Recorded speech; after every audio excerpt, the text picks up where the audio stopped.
Assalamualaikum warahmatullahi wabarakatuh. Apa kabar anak-anak? Perkenalkan, nama saya Erpanti Aloh. Saya mengajar mata pelajaran Sejarah Kebudayaan Islam, khususnya di kelas 4. Senang sekali pertama kali mengajar secara daring dengan anak-anakku yang sangat dirindukan untuk belajar tatap muka sekolah sebagaimana biasa. Anak-anak, insya Allah kalian dalam keadaan sehat walafiat bersama keluarga dan orang-orang yang terkasih. Amin ya robbal alamin. Anak-anakku sekalian, pertama kali kita belajar daring mata pelajaran Sejarah Kebudayaan Islam. Saya berharap anak-anak bisa menyimak materi yang akan saya sampaikan melalui slide PowerPoint. Tetapi sebelum saya membahas materi kerinduan yang sangat dalam kepada anak-anak, karena ketika belajar pertama dengan anak-anak yang sangat menyenangkan, yang sangat dirindukan, apalagi kita belum kenal satu sama lain, insya Allah dengan kerinduan-kerinduan ini, pandemi di provinsi kita ini akan berakhir dan insya Allah kita bisa bersekolah kembali secara tatap muka. Akan tetapi walaupun belajarnya hanya secara daring, saya berharap anak-anakku sekalian tetap semangat dalam menerima materi yang disampaikan oleh guru-guru kalian. Insya Allah ilmu-ilmu tersebut bisa bermanfaat bagi kalian di masa depan untuk meraih cita-cita yang sangat tinggi. Amin ya robbal alamin. Pada kesempatan ini untuk pembelajaran pertama mata pelajaran SKI, pembelajarannya yaitu tentang dakwah Rasulullah Shallallahu Alaihi Wasallam. Berbicara tentang dakwah, ini Masya Allah, walaupun kita 14-15 tahun yang lalu kita tidak berada di zaman tersebut. Akan tetapi kita bukan berarti kita tidak ingin mengetahui apa yang terjadi pada saat itu. Maka untuk mengetahui hal-hal yang terjadi, yang sudah berlalu, yang terjadi pada masa lampau itu, salah satunya dengan membahas sejarah atau banyak membaca buku-buku sejarah. Oke, saya akan share PowerPoint yang berhubungan dengan materi yang akan saya bahas pada hari ini. Anak-anak bisa memperhatikan di layar laptop anak-anak maupun di handphone anak-anak. Ini sudah tampil.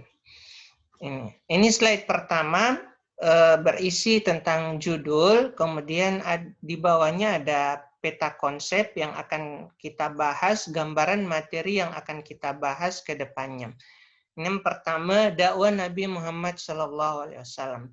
Sebelum kita berbicara jauh tentang dakwah Nabi SAW, saya ingin menjelaskan sedikit bahwa dakwah artinya mengajak. Mengajak di sini ada dua, mengajak dalam kebaikan dan mengajak kepada keburukan. Akan tetapi Rasulullah SAW ini mengajak umatnya untuk taat kepada Allah Subhanahu wa Ta'ala. Oke, next, lanjut. Kita perhatikan peta konsep yang ada di bawahnya. Ini dakwah Nabi Muhammad SAW ini terbagi menjadi dua. Yang pertama, dakwah pada awal kenabian. Kemudian yang kedua, tantangan dakwah Nabi Muhammad SAW. Kemudian pada dakwah awal kenabian ini terbagi menjadi dua lagi. Anak-anak bisa perhatikan dakwah secara sembunyi-sembunyi, kemudian yang kedua dakwah secara terang-terangan. Kemudian di tantangan dakwah Nabi Muhammad SAW pun ada dua yang akan kita bahas. Yang pertama, ketabahan Nabi Muhammad SAW. Kemudian yang kedua, ketabahan para sahabat Nabi Muhammad SAW. Jadi ini gambaran materi yang akan kita bahas selama 1 pekan nanti. Oke, next. Kemudian untuk pertemuan kali ini yang akan kita bahas yaitu pada poin yang pertama, dakwah pada awal kenabian Nabi Muhammad SAW. Karena berhubung materinya terlalu luas untuk membahas dakwah Nabi, maka pada video yang pertama ini saya hanya membahas dakwah pada awal kenabian Nabi Muhammad SAW yang meliputi dakwah secara sembunyi-sembunyi, kemudian dakwah secara terang-terangan.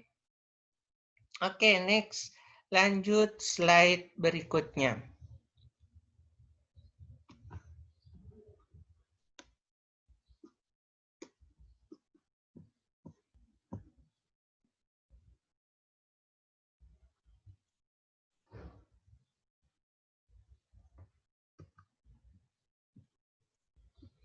Oke, slide yang kedua. Di sini dijelaskan dakwah pada awal kenabian Nabi Muhammad SAW. Untuk memperbaiki akidah dan akhlak masyarakat, terutama masyarakat Mekah, Nabi Muhammad SAW itu mendapatkan wahyu untuk mendakwakan Islam secara sembunyi-sembunyi kepada keluarga dekatnya. Perintah tersebut terdapat di dalam Al-Quran surah Asy-Syu'ara ayat 214 yang berbunyi A'udzu billahi minasy syaithanir rajim. Bismillahirrahmanirrahim. Wa anzir 'ashiratakal aqrabin.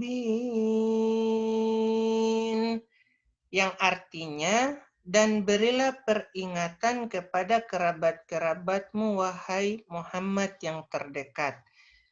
Ini wahyu yang pertama turun ketika Rasulullah SAW diperintahkan untuk berdakwah.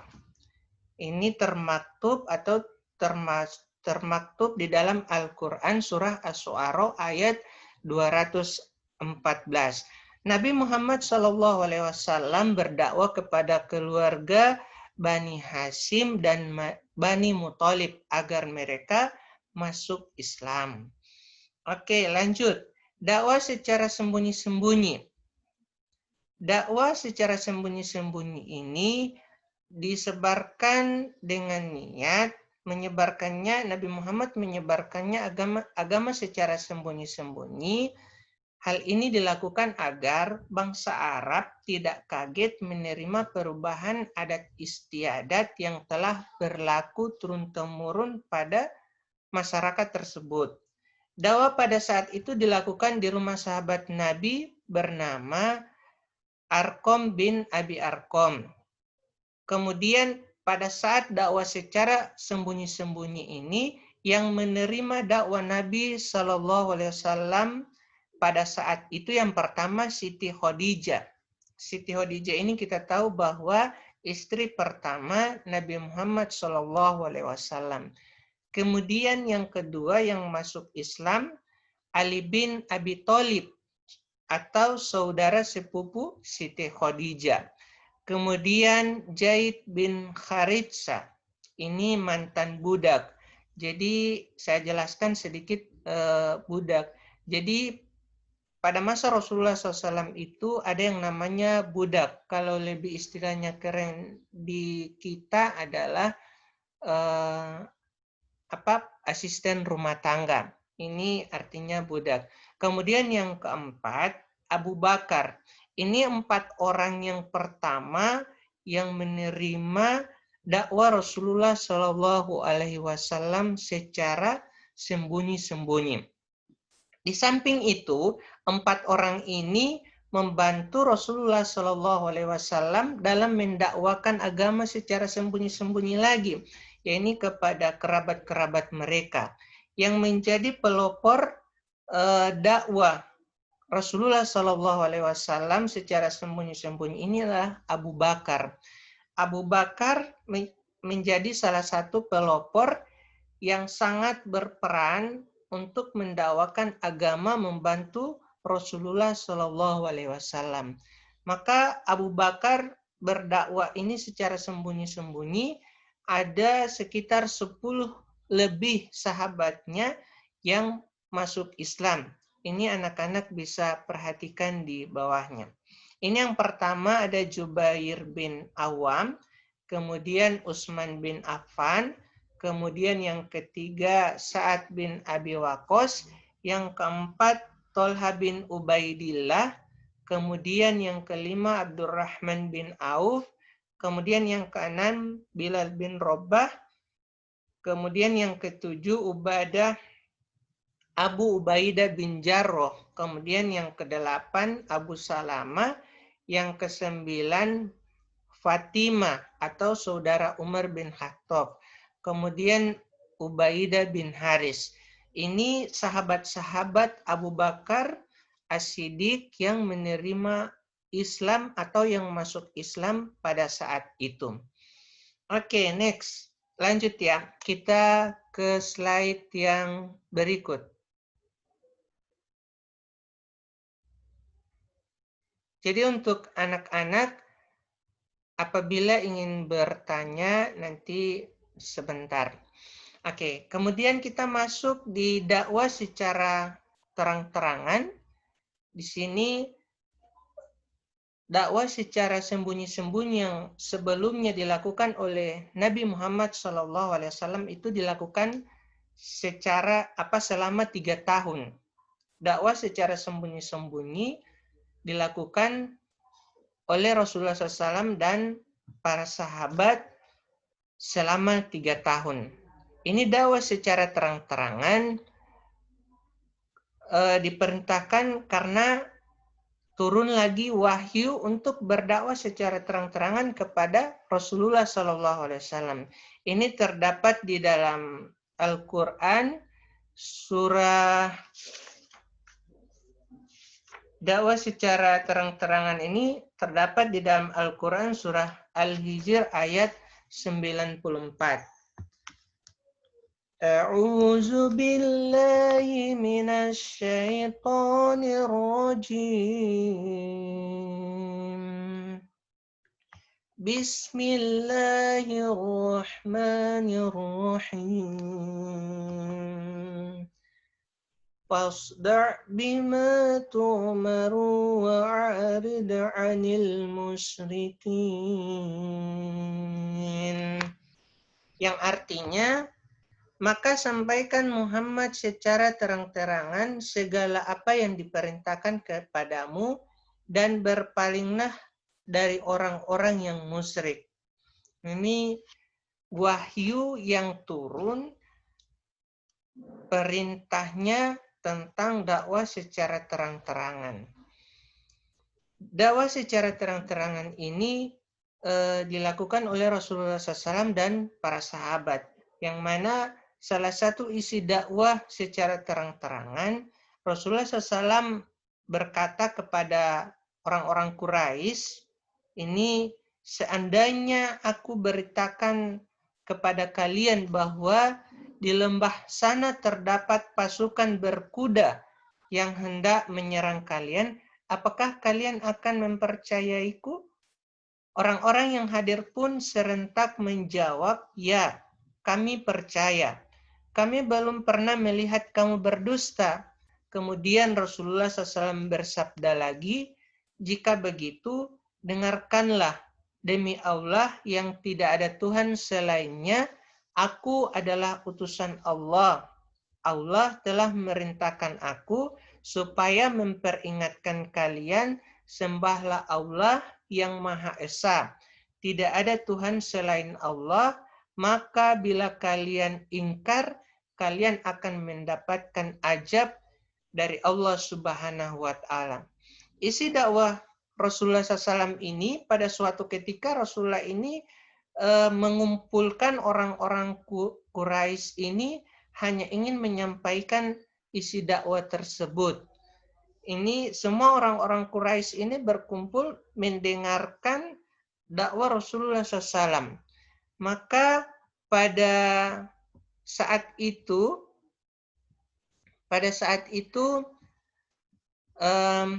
ajakan Rasulullah SAW mendapat tantangan keras dari kebanyakan kaum kafir Quraisy. Mereka menyumpahi Nabi, di antara mereka adalah Abu Lahab. Abu Lahab ini kita tahu bahwa paman beliau atau paman sendiri dari Rasulullah SAW. Ia marah dan memaki-maki. Celakalah engkau Muhammad, untuk inikah kamu mengumpulkan kami? Mendengar ucapan Abu Lahab, Nabi Muhammad SAW terdiam, lalu turunlah surah Al-Lahab ayat 1-5. A'udzu billahi minasy syaithanir rajim. Bismillahirrahmanirrahim. Tabbat yada Abi Lahabin wa tab. Ma aghna anhu maluhu wa ma kasab. Sayasla naran zata lahab. Wa imra'atuhu hammalatal hatab. Fi jidha hablum min masad. Yang artinya, binasalah kedua tangan Abu Lahab dan benar-benar binasa dia. Tidaklah berguna baginya hartanya dan apa yang dia usahakan. Kelak dia akan masuk ke dalam api yang bergejolak, yaitu neraka. Dan begitu pula istrinya, pembawa kayu bakar, penyebar fitnah, dan di lehernya ada tali dari serabut yang dipintal. Pada awal dakwah Rasulullah SAW secara terang-terangan ini tidak mendapat tanggapan yang baik dari kaum Quraisy. Namun beliau tidak berputus asa. Beliau terus berdakwah dengan penuh semangat dan kesabaran. Rasulullah SAW berdakwah pada kaum Quraisy dan penduduk Mekah kurang lebih selama 13 tahun. Masya Allah, ini perjuangan Rasulullah SAW ini singkat menurut kita ya, 13 tahun, akan tetapi dalam waktu 13 tahun itu perjuangan yang sangat luar biasa untuk mendakwakan agama Islam, agar bagaimana orang-orang kafir Quraisy ini menerima agama yang dibawa oleh Rasulullah SAW sebagai agama rahmatan lil alamin. Kemudian kadang-kadang Rasulullah SAW berdakwah di depan orang banyak atau kepada seorang yang beliau jumpai. Meskipun usaha Rasulullah SAW pada awalnya tidak mendapat tanggapan kaum Quraisy, namun lambat laun beliau mulai mendapat pengikut. Kebanyakan pengikut beliau adalah kaum wanita, para budak, dan orang-orang miskin. Mereka adalah kaum yang sungguh-sungguh meyakini ajaran Islam. Mereka sangat kuat dalam meyakininya meskipun mereka sering disiksa dan dianiaya oleh orang-orang Quraisy. Jadi pada saat itu, jika ada orang-orang Quraisy yang masuk Islam, itu menjadi incaran atau menjadi incaran kaum kafir Quraisy untuk menyiksa mereka agar mereka ini tidak masuk Islam. Ini kebiasaan-kebiasaan yang terjadi pada saat itu ketika Rasulullah SAW berdakwah. Rasulullah SAW sendiri selalu mendapat tantangan dari kaum kafir Quraisy, namun paman beliau yaitu Abu Talib selalu membelanya. Ini paman beliau ini, Abu Talib ini orang Quraisy, bukan orang Islam, akan tetapi sangat setuju dengan agama yang disampaikan oleh Rasulullah SAW. Meskipun sejak memulai dakwah secara terang-terangan, beliau mendapatkan tantangan dan cobaan yang sangat berat. Beliau tidak pernah gentar dan putus asa, karena semakin banyak orang-orang yang percaya terhadap seruan Nabi Muhammad SAW. Ya, Masya Allah, kita ini kalau berbicara tentang dakwah Rasulullah SAW ini, dari pagi sampai malam, jika kita membaca buku sejarah-sejarah ini, pasti tidak akan habis. Oke, anak-anakku, kita pindah ke slide yang terakhir. Kalian bisa perhatikan ini di slide terakhir, beberapa alasan kafir Quraisy menolak ajaran Nabi Muhammad SAW. Oke, yang kita bahas pertama yaitu persaingan merebut kekuasaan.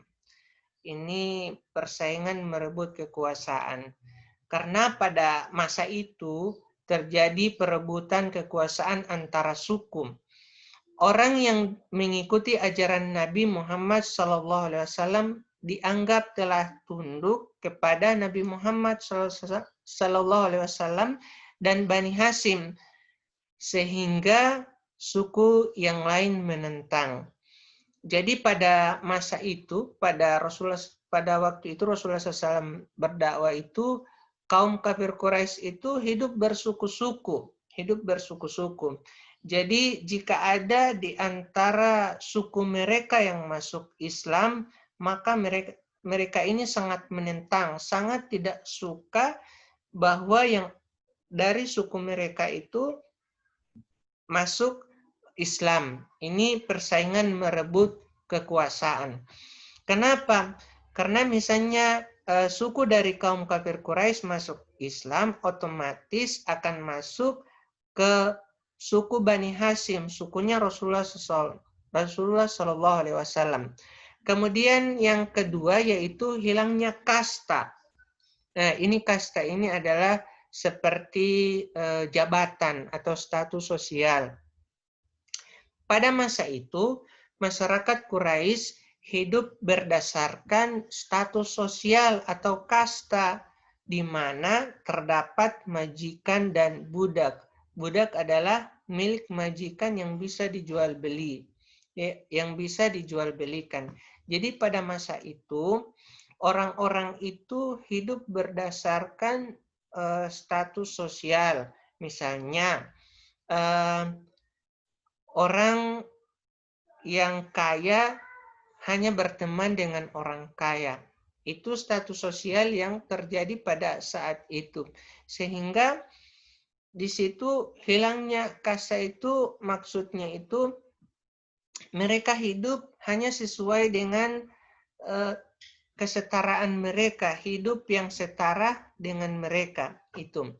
Kemudian yang berikut, kaum kafir Quraisy itu sangat menentang ajaran Islam karena mereka merasa memiliki status sosial yang tinggi.